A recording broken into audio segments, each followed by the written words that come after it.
Hi, I'm Lisa Barri. Thank you. There is massive fraud going on, massive secrecy, and a disregard for the law. And the reason I know this is because I was an affidavit, at the affidavit count to observe. I was sent by a delegate, I was certified. I'm going to ask that the Board of Elections, as with all people in government, be held to the same laws that you all are asking every citizen of this country to adhere to.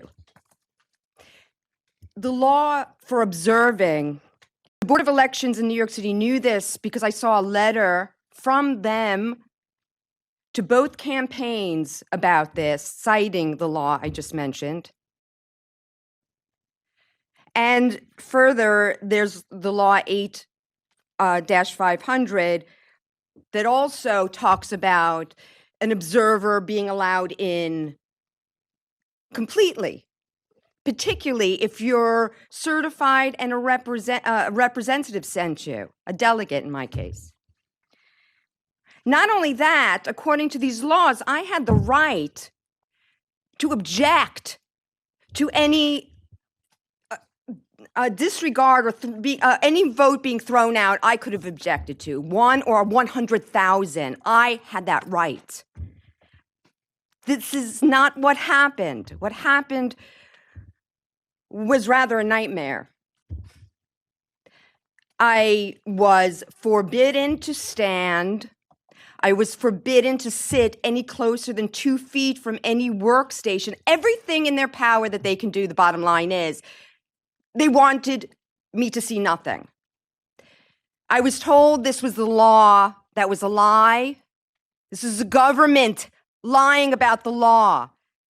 And I could just tell you in my experience, I've had lawyers who take vows of oaths to uphold the law, lie about laws to me affecting my life. It's not okay. It's not okay. It got so bad that, although it was a small room, we're talking about the Varick Street office, small room, nothing was roped off or everything looked the same, but I wouldn't adhere to what they were asking me to do unless they could show me the law, because I knew my rights. They said they would. They never showed me the law because there was no law of what they were saying. At one point, I was on one part of the room. I was never told not to be there. I was threatened twice by the clerk. The security guard was summoned. I mean, do I look threatening? The security guard actually held his arms out when I tried to go past him and said, "You're not going anywhere." What? Also, some observations in the room. I saw piles of ballots, rubber band with notes on them that they weren't read by the machine, and they were like thrown in a corner. What? I heard one person working on the ballots ask his supervisor, I didn't hear the whole thing, but I heard, how are we to do it when we have to change the numbers? This was a guy with a ballot, with ballots. What? And somebody's going to tell me there isn't fraud going on? Probably the most important thing was I was told early on by the head clerk that only 1/3 of all the affidavit ballots were being counted. I said, why? He said, they're the only ones verified. I said, how do you tell me the process of how you're verifying? Silence, wouldn't tell me. On top of that, there was a whole room that this was going on in. The observers call it the purging room, and it was going on in every single location in every borough. And none of us, we were forbidden entry into this room. The law says I can go in there. And the law says that I could have said, no, I object to you throwing this ballot out. There's no basis for it. So much secrecy, a security guard had to come up. And the next day when I went, I was literally blacklisted. They tried to prevent me from going in at all. What got me in the first day, my certificate, wouldn't get me in the second day. Then I was told I had to have something else, which I didn't have at the time. But I got on the phone. I made a call. I ran downstairs. I went to a print place. It took me over an hour to do this. While they were doing something that they didn't want me to see in the room, they kept me out.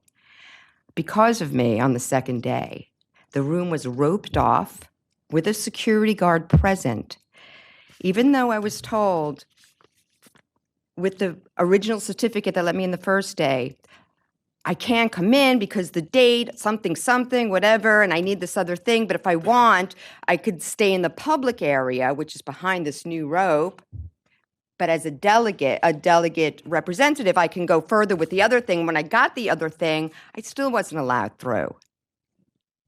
And in between that, another gentleman came out with this when I got the second certificate, and he said, oh, that's a problem too, because your delegate only represents this territory, and we've already done that. I said, no, that's not the law. Everything was a lie, a misrepresentation of the law. And I'm not just telling you this story because, I got horrible treatment, which I did, and it needs to be noted. But this is like a metaphor for what's going on, not only in the city. I spoke to face-to-face with the lawyers who's got the lawsuit going on about this primary and this voter suppression going on massively.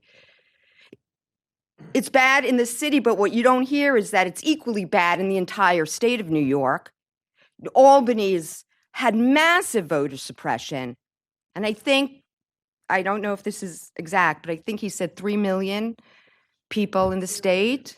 I'm not talking independents now. I'm talking about longtime Democrats, lifetime Democrats, who all of a sudden their party was changed. They were taken off. 3 million lifetime committed Democrats. I'm going to leave you with two things. Number one, following other states, New York has got to decertify this primary and must take a revote.